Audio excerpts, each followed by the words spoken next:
Aristotle solved game mastering in the 4th century BC. Let me explain. Welcome Game Masters to GMGenie, the channel that gives you the tips and techniques to take your GMing game out of the box and off the rails. Aristotle was a philosopher who, among other things, formulated the art of rhetoric, which is just a fancy term for presenting information to an audience in an effective and convincing way. He said that presenting information effectively involves 5 and only 5 skills. Now let me confess a bias right up front. When Aristotle said there were 5 skills involved in presenting information, he wasn't saying it like a WikiHow 5-step article, where these are 5 maybe good steps to follow to do it one way that you could do it. He was claiming that these are the 5 irreducible elements of the human creative process for all people. And I believe that. I have found that claim to be absolutely true in my own life as a writer.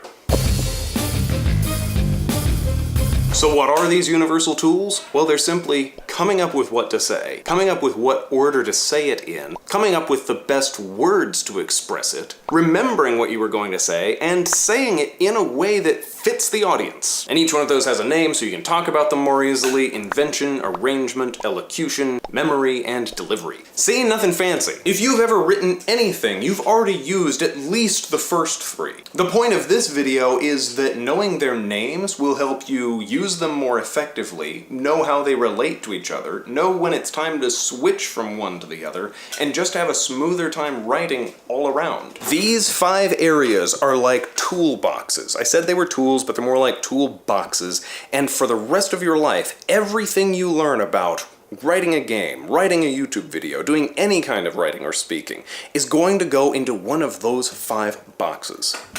But let's give some examples of how you would use these tools writing a campaign. Invention. This part is the brainstorming. What kind of elements do you want in this game world? What kind of things do you want to happen in this story? Who is the villain? What locations do you want your players to go to? What kind of player characters do you want? If you want those as guidelines for your players. You have to invent all of these things. Aristotle could have called it the art of brainstorming, but you know. This is the part where you are compiling a tome of stuff, and all of it is stuff that you want to refer to in this campaign. So imagination is a tool, it's in your invention toolbox, but also deciding that this idea needs to be connected to other ideas, or this idea and this idea don't make sense in the same game. All of those are invention tools. Next, you go to arrangement. You know, what needs to happen in the first session? What things are already going on in the background, and how far have they progressed by the time the PCs come along? Which plot twists belong with which cool location? Which cool location should they go to first, and which ones should be more part of a sandbox? Realizing that one of your talking points doesn't make sense in the outline of this video and saving it for a different video. That's an arrangement tool. Just arranged it over into a different script, and now some of that script's invention is done for me. Elocution is the talking part. Elocution is just a fancy word for talking. This is where you figure out how to present your ideas with good descriptions and good NPC dialogue. I've talked before on this channel about good descriptions. You don't want to cook up this amazing set piece and you get there and you're like, oh, it's kind of, you know, it's made out of stone and there's like moss growing on it. You want to describe each piece of stuff in a way where your players can see it too. That's elocution. And memory and delivery aren't really stages of writing a campaign as much as they are skills that you need at the table.